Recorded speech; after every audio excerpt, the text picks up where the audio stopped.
ఈ video voting analysis సంబంధించి ఉంటుంది. సో మిడ్ వీక్ ఎలిమినేషన్ అంటున్నారు. సో ఆ మిడ్ వీక్ ఎలిమినేషన్ నిజంగా జరుగుతుందా? ఒకవేళ జరిగితే సో మిడ్ వీక్లో ఎలిమినేట్ అయ్యేది ఎవరు, సండే ఎలిమినేట్ అయ్యేది ఎవరు, టాప్ 5కి మాత్రమే బిగ్ బాస్ టీమ్ ఫిక్స్ అయిందా, ఇవన్నీ మాట్లాడుకుందాం. Hello all, welcome to our channel. నా పేరు మహేష్ చంద్ర. కొత్తగా మన ఛానల్ ఎవరైనా చూస్తుంటే సబ్స్క్రైబ్ చేసుకోండి, వీడియోని లైక్ చేసి చూడండి, ఎక్కువ మందికి రీచ్ అవుతుంది. సో ఆల్రెడీ కొన్ని డౌట్స్ పొద్దున్న చాలా వరకు క్లియర్ చేసేసాను. మళ్ళీ ఆ డౌట్స్ గురించి మాట్లాడాలని అనుకోవట్లేదు. ఓకేనా? సో ఫస్ట్ ప్లేస్లో సో తనూజా గారు ఉన్నారు. బికాస్ ఆఫ్ అన్ని పాజిటివ్ థింగ్సే జరుగుతూ ఉన్నాయి ఈ వీక్ అంతా.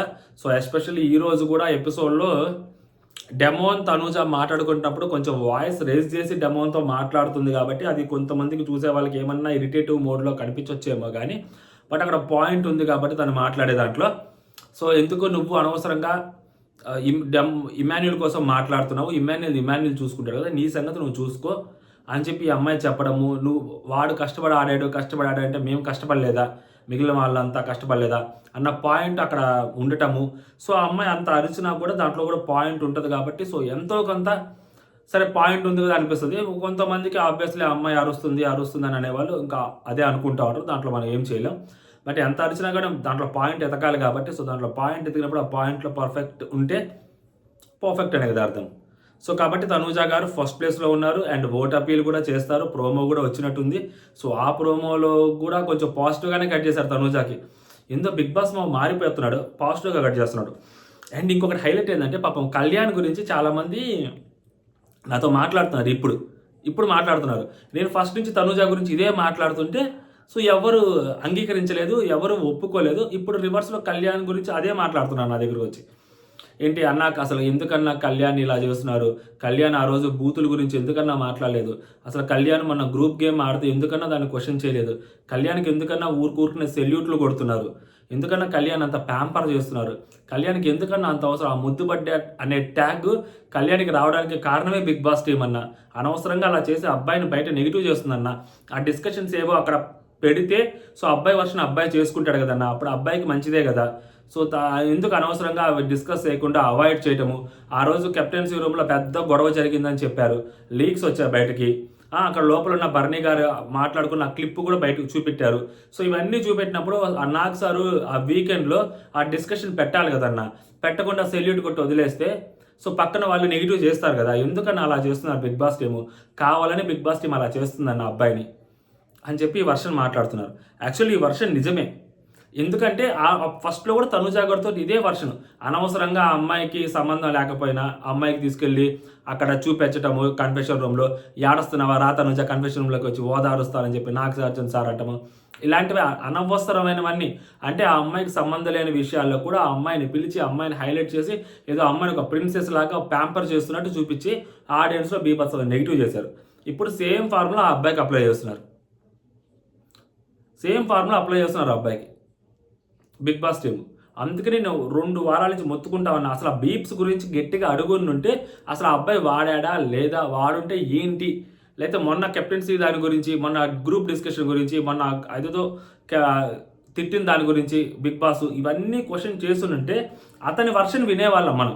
అతని వర్షన్ వినిన తర్వాత అతను ఏమనుకుంటున్నాడు అనేది తెలిస్తే దాని మీద జడ్జిమెంట్ పాస్ అయ్యొచ్చు. సో ఇటుపక్క హోస్టా అటుపక్క కంటెస్టెంటా అన్నప్పుడు ఒక ఒపీనియన్ అనేది క్రియేట్ అవుతుంది. అసలు అడగకపోతే ఏమైంది, ఓహో అప్పుడు కళ్యాణ్ ఏదో తప్పు చేస్తుంటాడులే అందుకని బిగ్ బాస్ టీం వెనకేసుకొస్తుంది అన్న నెరేటివ్ని బయటకు తీసుకొస్తున్నారు. ఆ నెరేటివ్ బయటకు రావాలని ఇన్ఫ్యాక్ట్ బిగ్ బాస్ టీం అలా చేస్తుంది ఏమో అని అనిపించింది. ఓకేనా? సో సేమ్ థింగ్ నిన్న ఒక అతను గట్టిగా మెసేజ్ చేశారు మనకి. సో మనం ఎప్పటి నుంచో మాట్లాడుతుంది, అతను మెసేజ్ చేశారు. సో అతను అడ్రస్ ఏమన్నాడు, మనం అడ్రస్ చేస్తున్నాం అనమాట. ఓకేనా? అదనమాట. సెకండ్ ప్లేస్లోకి వచ్చేసరికి ఇమాన్యుల్ ఉన్నాడు. సో ఇమాన్యుల్ ఓటింగ్ పెరుగుతుంది అండ్ ఈరోజు ఇమాన్యుల్ని డెమోని గేమ్లోంచి తీసేస్తారు. దానికి తగ్గట్టు అక్కడ కావాల్సినవన్నీ జరిగాయి. ఇక్కడ హైలైట్ ఏంటంటే ఇమాన్యుల్కి ఓటింగ్ పడుతుంది, మిస్డ్ కాల్ ఓటింగ్ ఉంది, హాట్స్టార్ ఓటింగ్ ఉంది. సో చాలా రోజుల తర్వాత నామినేషన్స్లోకి వచ్చాడు కదా, ఓటింగ్ పడట్లేదు ఇలాంటి మాటలు అయితే నమ్మొద్దు, కానీ ఓటింగ్ పడుతుంది. ఇప్పుడు ఏదైతే 3వ ప్రోమో చేశారో టాస్క్ ప్రోమో, అది యాక్చువల్గా కంటెస్టెంట్స్ లేట్గా ఫినిష్ చేసిన వాళ్ళకి అడ్వాంటేజ్ అని చెప్పి చాలామంది అనుకుంటా ఉంటాం. బట్ నాకెందుకు ఆ టాస్క్ సంచాలకుల కోసం పెట్టారేమో అని అనిపిస్తుంది. సంచాలకులు ఎంత ఫెయిర్గా డెసిషన్ తీసుకుంటారు, వాళ్ళని తీసేశారు కాబట్టి వాళ్ళ మీద కోపంతో ఏమైనా డెసిషన్ మార్చుకుంటారా, లేకుంటే ఫెయిర్గా అటు ఇటు అన్ని రకాలుగా చూసి డెసిషన్స్ చెప్తారా అనేది దాని మీద బేస్ అయ్యి ఉండొచ్చేమో అని అనుకుంటా ఉన్నాను. సో అది ఎపిసోడ్ చూసిన తర్వాత ఇంకొంచెం బెటర్ క్లారిటీ వస్తుంది, అప్పుడు మాట్లాడుకుందాం. బట్ ఇప్పటికి మాత్రం సెకండ్ ప్లేస్లో ఇమాన్యుల్ ఉన్నాడు, సేఫ్ జోన్లో ఉన్నాడు. సో ఇక్కడ థర్డ్, ఫోర్త్, ఫిఫ్త్, సిక్స్త్ ఇక్కడ నుంచి అందరు డేంజర్ జోనే. ఎందుకు డేంజర్ జోన్ అంటే యాక్చువల్లీ డెమోన్ కూడా సేఫ్ జోన్ కిందే ఉంటాడు. కాకపోతే బిగ్ బాస్ ఆలోచనలో డెమోన్ ఎప్పుడు డేంజర్ జోన్లోనే ఉంటాడు. అదేందో కర్మ. ఆడియన్స్ ఓటింగ్లో పిఆర్ అంత గట్టి పిఆర్ లేకపోయినా సో ఉన్న ఆడియన్స్ తోటి తన పని తను చేసుకుంటూ టాస్క్లు వస్తే టాస్క్లు ఆడుతూ అందరితోటి మంచిగా ఉంటూ అందరితోటి మంచిగా మాట్లాడుతూ సో తను మంచిగా తన జర్నీ తను చేసుకుంటూ వస్తున్నాడు. శివాజీ అన్న కూడా ఆ రోజు మన రితు దాంట్లో మంచి ఎలివేషన్ ఇస్తాడు. అది మనం ఫస్ట్ నుంచి మొత్తుకుంటా ఉన్నది ఆ మాట. సో ఆడి గేమ్ వస్తే ఆడి గేమ్ ఆడుకుంటాడు, ఆడు తొడగొడతాడు, పడగొడతాడు, నిలబడతాడు, ఆడు ఇష్టం వచ్చినట్టు వాడు గేమ్ ఆడతాడు. సో ఎప్పుడు మీ ఏదైతే ఉందో దాని ఎఫెక్ట్ గేమ్ మీద వాడు చూపించలేదు అని చెప్పి బీభత్సమైన ఎలివేషన్ ఇస్తాడు ఆ రోజు శివాజీ అన్న. అదే ఎలివేషన్ మనం ఫస్ట్ నుంచి ఇచ్చేస్తా ఉన్నాం. కాకపోతే సరైన పిఆర్ లేకపోవడం అనేది బిగ్గెస్ట్ డిసడ్వాంటేజ్ ఆ పిల్లోడికి. సో కాబట్టి ఎదగలేకపోయాడు ఆ పిల్లోడు, గట్టిగా జనాల్లో నానలేకపోయాడు. సో ఫస్ట్ నుంచి ఆ రితుతోటి ఉన్న దానివల్ల సో ఆ రితు తినికి మధ్యలో సంథింగ్ అని చెప్పి బయట కొన్ని నెరేటివ్లు బయటికి రావడం వల్ల అక్కడ వాళ్ళిద్దరిని నెగిటివ్ చేయటం కంటే వాళ్ళిద్దరిని లైట్ తీసుకున్నారు ఆడియన్స్. ఫస్ట్ ఆఫ్ ఆల్ ఆడియన్స్లో వాళ్ళిద్దరు లైటర్ వేలో ఉన్నారు. ఉంటే వీళ్ళేదో ఉన్నారులే హౌస్లో అన్న రేంజ్కి తీసుకొచ్చారు తప్పితే ఆ డెమోని.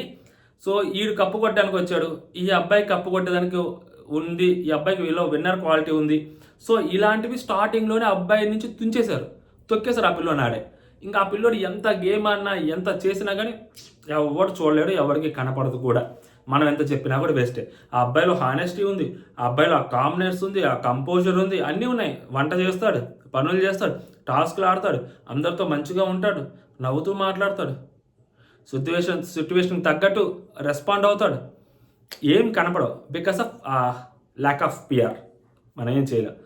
ల్యాక్ ఆఫ్ పిఆర్ లక్షల్లో పెట్టాలి, పిఆర్కి పెట్టుంటే బాగుండేది. అదన్నమాట సంగతి, మిస్ అయింది. సో కాబట్టి మేకర్స్ ఆ పాయింట్ ఆఫ్ వ్యూలో డేంజర్ జోన్లోనే ఉన్నట్టు, నార్మల్ ఓటింగ్ పాయింట్ ఆఫ్ వ్యూలోకి వచ్చేసరికి సేఫ్ జోనే. బట్ తెలిసిందే కదా అది లాస్ట్ మూమెంటు. మరి బిగ్ బాస్ టీం ఏం ఆలోచిస్తుందో మనకు తెలియదు కాబట్టి డేంజర్ జోనే అనుకుందాం కాసేపు, ఓకేనా. నెక్స్ట్ ఫోర్త్ ప్లేస్లోకి వచ్చేసరికి బర్నీ అన్న. సో బర్నీ అన్నకి ఓటింగ్ పడుతుంది. మరి బర్నీ అన్నకి ఓటింగ్ పడటం అనేది మిరాకిలా అంటే మిరాకిల్ ఎందుకు అది పడుద్ది. సో ఫస్ట్ 4-5 వీక్స్ ఏదైతే ఉన్నాడో హౌస్లో, 6th వీక్లో ఎలిమినేట్ అయినప్పుడు ఆయన బంధాలు అది ఇది. సెకండ్ వీక్లో మంచి సింపతి వచ్చింది బర్నీ అన్నకి. ఫస్ట్ వీక్లో బర్నీ అన్న అగ్రెషన్ కనిపించింది వర్సెస్ మాస్క్ మ్యాన్. సెకండ్ వీక్లో బీభత్సమైన సింపతి వచ్చింది, కామనర్స్ అందరూ ఆయనే టార్గెట్ చేశారు, ఓకేనా. దాని తర్వాత మళ్ళీ కెప్టెన్సీ దగ్గర ఋతువు చేసిన పనికి ఆయనకి ఇంకా బీభత్సమైన సింపతి వచ్చింది, మామూలు సింపతి రాలేదు. Next level elevation. అసలు హోస్ట్ నీ గురించి నువ్వు మాట్లాడాల్సి వస్తుంది, నువ్వు కొంచెం గట్టిగా మాట్లాడవయ్యా అంటే అసలు పాపం ఆయన అసలు మామూలు కూడా కాదు, అసలు ఆయన ఒక రేంజ్లో వచ్చింది. ఆ తర్వాత కొంచెం మళ్ళీ ఏదో ఒక పాయింట్లో చిన్నపాటి నెగిటివ్ వచ్చింది. కానీ సంజన గారిది ఆ బాక్స్, ఆయన దగ్గర ఉన్న గురువు గారు ఆ బాక్స్ విషయంలో, దాని తర్వాత మళ్ళీ దాన్ని ఎంతో కొంత పాజిటివ్గా మార్చుకున్నాడు. అక్కడి నుంచి ఎప్పుడైతే దివ్య గారు వచ్చాడో అక్కడి నుంచి మొత్తం గేమ్ అంతా మారిపోయింది. సో ఆయన సెల్ఫ్ భజన చేయించుకోవడంలో బాగా ఇన్వాల్వ్ అయిపోయాడు. సో తను పొగుడుతుంది, ఈయన పొగిడించుకుంటున్నాడు, తను పొగుడుతుంది, ఈయన పొగిడించుకుంటున్నాడు, ఈయన పొగిడించుకొని తన దగ్గర తను పెట్టేసుకుని అంటే లైక్ చెల్లెలు అది ఇది ఆ బాండింగ్లోకి తీసుకొచ్చేసుకున్నాడు. మొత్తం గేమ్ కొలాప్స్ అయిపోయింది. బయటికి వెళ్ళిపోయి వచ్చిన తర్వాత ఎంతో కొంత అగ్రెషన్ చూపిస్తూనే ఉన్నాడు. దాంతోపాటు ఎంటర్టైన్మెంట్ ఆ ఫన్ జోన్ అనేది యాడ్ చేశాడు ఈయన. సో యాడ్ చేయడం వల్ల ఆ ఓటు ఇప్పటికీ ఆయన సస్టైన్ అవుతున్నాడు హౌస్లో. ఆ ఫన్ ఎంటర్టైన్మెంట్ అనేది ఆయనలో కానీ కనిపించకపోయింటే, ఆయన కానీ చూపించకపోయింటే ఆయన ఎప్పుడో జంప్ కొట్టేసేవాడు మళ్ళీ ఈ మధ్యలోనే. మేబీ ఫ్యామిలీ వీక్ తర్వాత ఎప్పుడో వెళ్ళిపోయాడు ఆయన. ఫ్యామిలీ వీక్ తర్వాత కూడా ఈ 2 వారాలు సేవ్ అయి ఉన్నాడంటే ఆయనలో ఆ ఎంటర్టైన్మెంట్ మోడ్ అనేది ఆయన ఎప్పుడైతే యాక్టివేట్ చేశాడో అప్పుడు ఆడియన్స్ ఆయన చూడటము, అబ్బా బర్నీ గారిని చూడొచ్చురా, బర్నీ గారు మొహం చూడొచ్చురా, ఫస్ట్ ఆఫ్ ఆల్ ఆయన చిరాగ్గా పెట్టట్లేదు, ఆయన నవ్వుతున్నాడు, కామెడీ కూడా చేస్తున్నాడు, ఎంటర్టైన్ చేస్తున్నారు అనే మోడ్లోకి వచ్చారు. అండ్ ఫ్యామిలీ ఆడియన్స్ ఆబ్వియస్లీ ఏదైతే ఆ బాండింగ్స్ కానీ వాటికి కానీ అండ్ ఆయనకి కూడా సో ఫ్యామిలీ ఆడియన్స్లో ఎంతో కొంత ఇమేజ్ ఉంది కాబట్టి ఆ ఇమేజ్ ఆయన కాపాడుకుంటూ తీసుకొస్తూ ఉంది ఇప్పటి వరకు. సో బర్నీ గారు 4th ప్లేస్లో, 5th ప్లేస్లో సంజన గారు. యాక్చువల్లీ సంజన గారికి బిగ్గెస్ట్ పిఆర్. సో తనూజ గారు, కళ్యాణ్, సో తర్వాత సంజన గారికి కూడా ఉంది బిగ్గెస్ట్ పిఆర్. మామూలు పిఆర్ కాదు, భయంకరమైన పిఆర్ సంజన గారికి. కాకపోతే ఏంటంటే ఇప్పుడు యాక్టివ్గా లేదేమో అని అనిపిస్తోంది. సో ఫస్ట్లో ఉన్నంత యాక్టివ్నెస్, వాళ్ళలో ఉన్న అగ్రెసివ్నెస్, రివ్యూయర్స్ మీదే కంప్లైంట్లు ఇచ్చి వాళ్ళ మీదే పోస్టులు పెట్టే అంత యాక్టివ్గా ఉండేవాళ్ళు సమ్వేర్ ఎందుకో డ్రాప్ అయిపోయారేమో అనిపిస్తుంది. లోపల సంజన గారి గేమ్ డౌన్ అయినప్పుడు వాళ్ళు కదా బయట యాక్టివ్గా ఉండాలి, ఎందుకు యాక్టివ్గా లేరు అనిపిస్తుంది. బట్ ఈ వీక్ సంజన గారికి చాలా వరకు సింపతి ఎపిసోడ్లు పడుతూనే వచ్చాయి. నిన్న ఎపిసోడ్ ఆమె చేతులారా ఆమె చేసుకుంది. కొడుకు మాట వినుంటే తల్లి కొడుకుల బంధం అలాగే నిలబడి ఉండేదేమో అనిపించింది. సో కొడుక లేకుంటే అన్న, లైన్ అన్న అన్నప్పుడు సో లైన్ అన్న వైపే తిరిగింది. కాకపోతే అక్కడ గేమ్ వేరేలాగా మారింది. సో అదొక్కటి కొంచెం మైనస్ అయింది సంజన గారికి. ఈరోజు కూడా కొంచెం బాగానే గేమ్ జరిగింది, ప్రోమోలు కూడా బాగానే కట్ అయ్యాయి. పాపం ఆమె కూడా గేమ్ ఆడాలనుకుంటుంది, ఆమె కూడా లైన్లోకి వస్తుంది. But she knows how to play Bigg Boss. ఆ ఒక్కటి మాత్రం నేను చాలా బలంగా నమ్ముతా సంజన గారి దగ్గరికి వచ్చేసరికి. అండ్ వీళ్ళందరూ మళ్ళీ సేమ్ ఆమెనే టార్గెట్ చేస్తూ ఉన్నారు. సో కాబట్టి ఈ నలుగురే తీసుకెళ్ళి ఆమెను టాప్ 5లో కూర్చోబెట్టేటట్టుకున్నారు, ఏమో తెలియట్లేదు. కానీ సో ఎంతో కొంత ఆమె వరకు వర్కౌట్ అవుతుంది అని అనిపిస్తుంది. ఓటింగ్ అనేది కొంచెం పెరిగింది కనిపిస్తుంది. సో రితు ప్లేస్లో సుమనన్ వచ్చాడేమని అనిపిస్తుంది. సో సంజన గారు తన ప్లేస్లో తనే ఉంటున్నారు. సో సంజన గారు ఎప్పుడు బాటంలోకి వెళ్ళినా కానీ బాటమ్ 2లో సేవ్ అయ్యి వచ్చేస్తున్నారు.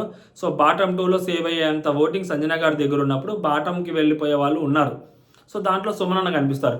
లాస్ట్ మూమెంట్ ఎక్కడికి వచ్చింది ఓటు, పోనీ న్యూట్రల్స్ కానీ లేకుంటే సుమనన్న ఇష్టపడే వాళ్ళు కానీ ఇంకెవరైనా కానీ ఆడియన్స్, సో సుమనన్నకి ఓట్లు వేస్తూ ఉన్న వాళ్ళు ఎవరైనా ఉంటే మేబీ ఈ వీక్ కొంచెం వాళ్ళు కూడా మార్చుకొని ఉండొచ్చు. సో సుమనన్న ఎందుకంటే లాస్ట్లో కనిపిస్తున్నాడు. మిడ్ వీక్ ఎలిమినేషన్ సుమనన్న దగ్గర నుంచి టూ మచ్ యాక్టివ్నెస్ కనిపించట్లేదు. ఈరోజు ఇంతక గేమ్లో కొంచెం స్మార్ట్ ప్లే చేశాడు. అయ్యో సుమనన్న లాస్ట్ వరకు తాడు పడే ముందు లోపల పజిల్ పూర్తి చేసి తాడు పట్టేసుకోవాలన్నప్పుడు సుమనన్న చాలా తెలివిగానే పట్టకుండా అసలు వాళ్ళ వైపు చూడటం ఇలా చూడటం ఇట్లా చూస్తున్నాడు సుమనన్న. పర్ఫార్మెన్స్ బాగానే చేశాడు సుమనన్న. కాకపోతే పర్ఫార్మెన్స్ చేస్తూ అదే రియలే అనుకో అని చెప్పి అసలు తాడు సంగతి పెట్టకపోతే చాలు అన్నట్టుగానే ఉన్నాడు తప్పితే అక్కడ తాడు పడిపోతుంది లాస్ట్ మూమెంట్లో పెట్టాలన్న దగ్గర మర్చిపోయాడు సుమనన్న. ఇంకొంచెం బెటర్ యాక్టివ్నెస్ చూపించుంటే లాస్ట్ మూమెంట్లో తాడు పెట్టుకుంటే సుమనన్న ఫస్ట్ ప్లేస్లోకి వచ్చేవాడు. అది కొంచెం మిస్ అయినట్టే కనిపిస్తూ ఉందన్నమాట. సో అది అండ్ సుమనన్న లాస్ట్లో ఉన్నాడు ఓటింగ్లో కూడా ఈ వీక్. ఇంకా నామినేషన్స్ పెట్టుంటే అసలు సుమనన్న వాళ్ళు అయ్యేదే కాదు. సో నామినేషన్స్ పెట్టలేదు కాబట్టి ఈ గేమ్స్ పెట్టారు కాబట్టి సుమనన్న ఎంతో కొంత యాక్టివ్గా కనిపిస్తున్నాడు, ఎంతో కొంత ఎఫర్ట్స్ పెడుతున్నాడు. లాస్ట్ వీక్ ఎలాంటి ఎఫర్ట్స్ పెట్టాడో ఈ వీక్ కూడా అంతే ఎఫర్ట్స్ పెడుతున్నాడు కనిపిస్తుంది. టాస్కుల్లో లాస్ట్ వీక్ ఇచ్చిన బూస్ట్ ఏదైతే ఉందో ఆ బూస్ట్ కనిపిస్తుంది సుమనన్నలో. కాకపోతే మిడ్ వీక్ ఎలిమినేషన్ అంటున్నాడు, చాలా దగ్గరగా ఉన్నాడు సుమనన్న ఎలిమినేషన్కి. ఒకవేళ టాప్ 6 అయితే సింగిల్ ఎలిమినేషన్ అయితే సుమనన్న is going to be eliminate. లేదు డబుల్ ఎలిమినేషన్ అయితే మిడ్ వీక్ ఎలిమినేషన్ ఉంటే సుమనన్న is going to be eliminate mid week. మనకి అది సాటర్డే, మనకి రేపు ఎలిమినేట్ చేస్తారు, మనకి ఎల్లుండి లైవ్లో చూపిస్తారు, సాటర్డే స్టేజ్ మీద కనిపిస్తాడు. అసలు లేదు డైరెక్ట్ ఎలిమినేషనే అంటే సుమనన్న వెళ్తాడు.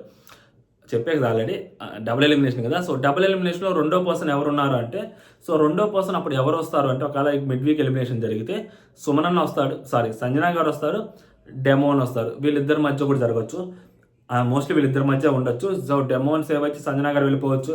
లేదు బర్నీ గారిని తీసుకెళ్ళి పెట్టారనుకో ఏదైనా జరగచ్చు, చెప్పలేము అది ఎందుకంటే యాక్చువల్గా సేఫ్లోనే ఉన్నాడు డెమోన్. కాకపోతే బిగ్ బాస్ మేకర్స్ దృష్టిలో సేఫ్ ఉన్నాడా లేదో తెలియదు మనకి, అది ప్రాబ్లం. వాళ్ళ దాంట్లో ఏం ఆలోచిస్తున్నారో మనకు తెలియదు కదా. నార్మల్ ఓటింగ్ పరంగా చూసుకుంటే కొంచెం డిఫరెన్స్ కనిపిస్తుంది, మనోడికి బాగానే ఉంది ఓటింగ్. బట్ చాలామంది ఇప్పటి నుంచే ప్రిపేర్ చేస్తున్నట్టున్నారు. సో మరి తెలియదు మనకి బిగ్ బాస్ టీం ఎలా ఆలోచిస్తుందో. మొత్తాన్ని అంటే సీనియర్లు ముగ్గురిని టాప్ 6లోకి పంపించేసి డెమోన్కి ఏమైనా ఎసరు పెట్టాలని చూస్తున్నారు బిగ్ బాస్ టీము. ఇన్నది కూడా డౌటే, బిగ్గెస్ట్ డౌట్ ఇది. ఎందుకంటే అలా చేస్తున్నారు బిగ్ బాస్ టీం, తెలియదు మనకి ఏం జరుగుతుంది అనేది. సో ఒక్కటైతే మాత్రం ఒకవేళ మిడ్ వీక్ ఎలిమినేషన్ అయితే మాత్రం సుమనన్న వెళ్ళిపోతాడు. డైరెక్ట్ ఎలిమినేషన్ సింగిల్ ఎలిమినేషన్ అయితే మాత్రం అస్సలు డౌట్, ఎవరైనా ఎలిమినేట్ అవ్వచ్చు. సుమనన్న, సంజన గారు, భరణి అన్న, డెమాన్, నలుగురిలో ఒకరు ఎలిమినేట్ అవ్వచ్చు. అది బిగ్ బాస్ టీం డెసిషన్ తీసుకుంటుంది ఈసారి ఈ 14th వీక్.